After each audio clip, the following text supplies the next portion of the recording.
Ofeliya Şabanova idi. Ofeliya, çıxırsan efirdə ağlayırsan. Salam olsun hər kəsə, dəyərli millətim, dəyərli xalqım. Allah hər birinizi var eləsin demək. Kəmalə Günəşçinin videonun önündə gördünüz.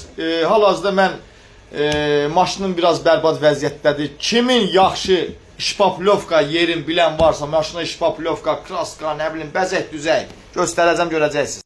Gözəl insanlar, dəyərli xalqımız, hal-hazırda maşınımın şpaplovkaya, bərbəzəyə ehtiyacı var. Üst-üzə kosmetikasız maşına biraz pis baxırlar.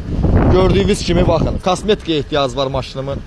Yəni bildiyiniz kimi bir çox yerdən kraska dəyməlidir, kosmetikası olunmalıdır. Hal-hazırda görürsünüz, bu fir buradan qopuqdur, bu düzəlməlidir.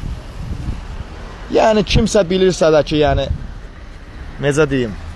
Yəni gördüyünüz kimi gözəl insanlar, dəyərli xalqımız, maşınımın kosmetikaya ehtiyacı var. Qəşəng belə üz, dodaq, modaq, bilirsə maşının qabaq dodaqları var, arxa yanları var. Onları qəşəng bir araya gətirən bir necə deyim, salon yeri bilirsinizsə, mənə xahiş edirəm, kommentariyada yazın, eşq olsun Azərbaycan xalqına.